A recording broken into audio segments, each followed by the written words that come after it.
मंचासीन अतिथिगण, उपस्थित समस्त योग साधकों को मेरा सादर प्रणाम। मैं डॉक्टर दीप्ति गौड़, उच्च माध्यमिक शिक्षक, शासकीय उत्कृष्ट उच्चतर माध्यमिक विद्यालय क्रमांक 1 मुरार, ग्वालियर से। मैं अपना शोध पत्र शरीर विज्ञान की दृष्टि से योगासनों का वैज्ञानिक आधार स्वामी विवेकानंद जी के साहित्य के परिप्रेक्ष्य में, चूँकि हम देख रहे हैं कि शारीरिक स्वास्थ्य समस्त कार्यों की कुंजी होता है, इसलिए मैंने अपना शोध पत्र के लिए लेखन इस विषय पर चुना है। सर्वप्रथम मेरी लेखनी के उद्गार: कीजिएगा योग, प्रतिदिन कीजिएगा योग, धर्म नहीं ये जीने की कला है, करे नियंत्रित मन चंचला है, जीवन शैली स्वस्थ संयमित, आर्यावर्त में फूला फला है, दिव्य ये संयोग, प्रतिदिन कीजिएगा योग, कीजिएगा योग। योग जीवन प्रबंधन, तनाव प्रबंधन, व्यक्तित्व विकास एवं आदर्श दिव्य जीवन एवं चरित्र निर्माण की एक बहुआयामी वैज्ञानिक कला है। योग दर्शन के गुरु महर्षि पतंजलि के अनुसार मनुष्य की प्रकृति अलग अलग तत्वों के नियंत्रण द्वारा पूर्णता अथवा मोक्ष की प्राप्ति के लिए नियम के साथ किया जाने वाला अभ्यास या विधि पूर्ण प्रयत्न करना ही योग है। उनके अनुसार भौतिक शरीर मनुष्य की इच्छा शक्ति और मन को नियंत्रण में लेना आदर्श जीवन के लिए बहुत आवश्यक है। उपनिषदों में वर्णित है, शरीर माध्यम खलु धर्म साधनम, अर्थात शरीर ही समस्त धर्मों को पूरा करने का साधन है, अर्थात शरीर को स्वस्थ बनाए रखना आवश्यक है। अतः शरीर की रक्षा और उसे निरोगी रखना मनुष्य का सर्वप्रथम कर्तव्य होना चाहिए। स्वामी विवेकानंद जी के अनुसार किसी व्यक्ति का शारीरिक स्वास्थ्य उसके आध्यात्मिक विकास का आधार होता है, अतः उन्होंने दोनों पक्षों के विकास पर बल देते हुए योग के अभ्यास करने की बात कही।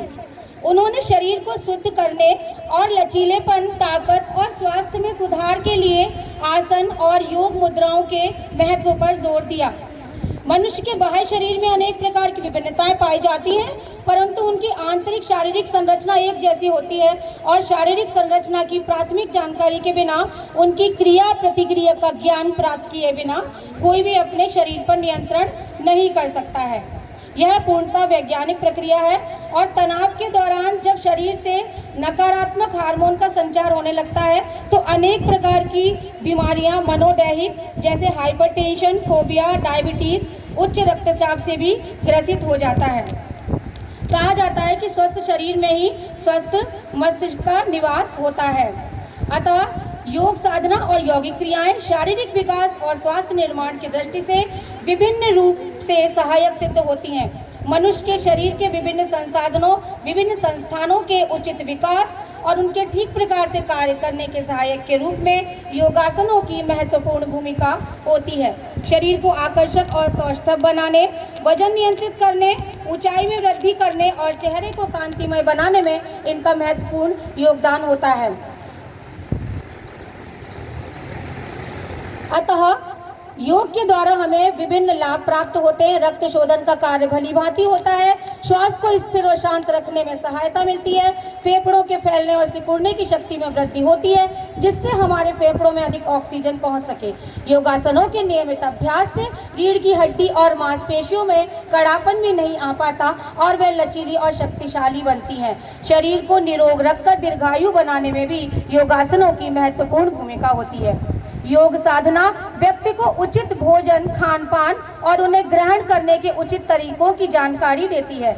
योगियों का भोजन और खान पान भी अत्यंत सात्विक, पौष्टिक और रोगाणु रहित होता है और इस प्रकार के खान पान और भोजन व्यवस्था को अपनाने से व्यक्ति के शारीरिक और मानसिक स्वास्थ्य पर सकारात्मक प्रभाव पड़ता है और संतुलित और पौष्टिक भोजन की यह प्रक्रिया पूर्णतः वैज्ञानिक होती है। अतः निष्कर्ष रूप से हम यह कह सकते हैं कि योग एक साधन है, ऐसा साधन है, ऐसा माध्यम है जिस पर चलकर व्यक्ति अपनी शक्तियों और सामर्थ्य में वृद्धि करता हुआ जीवन में पर्याप्त सुख और संतोष की अनुभूति करता है। योगासन की वैज्ञानिक पद्धति शरीर की आंतरिक सफाई में ही सहयोगी नहीं होती, बल्कि मन की शुद्धता में भी इसका विशेष योगदान होता है। तभी तो कोरोना काल में चिकित्सकों के द्वारा भी रोगियों को ध्यान और प्राणायाम करने का परामर्श दिया गया और कोविड से स्वस्थ होने वाले लोगों में योग के द्वारा रोग प्रतिरोधक क्षमता बढ़ाने पर बल दिया गया है। इस प्रकार वर्तमान भौतिकवादी परिवेश में व्यक्ति का शारीरिक और मानसिक स्वास्थ्य असंतुलित हो गया है। अतः आज की आवश्यकता है शरीर को हृष्ट पुष्ट और निरोग बनाए रखने के लिए समाज को योग शिक्षा की आवश्यकता विद्यालयीन स्तर से ही समझाने की आवश्यकता है। अतः योग को आप अपने जीवन में अपनाकर स्वामी विवेकानंद जी के आदर्श से विश्व समाज के निर्माण के स्वप्न को भी जीवंत कर सकते हैं। निष्कर्षतः अपनी ही लेखनी के उद्गार से मैं कहना चाहती हूँ कि बढ़े एकाग्रता और कार्य क्षमता हृष्ट पुष्ट हो तन भी संवरता, श्वसन क्रिया पाचन शक्ति मनः शक्ति की अद्भुत क्षमता, हो सबका सहयोग कीजिएगा योग प्रतिदिन, कीजिएगा योग प्रतिदिन, कीजिएगा योग। बहुत बहुत धन्यवाद।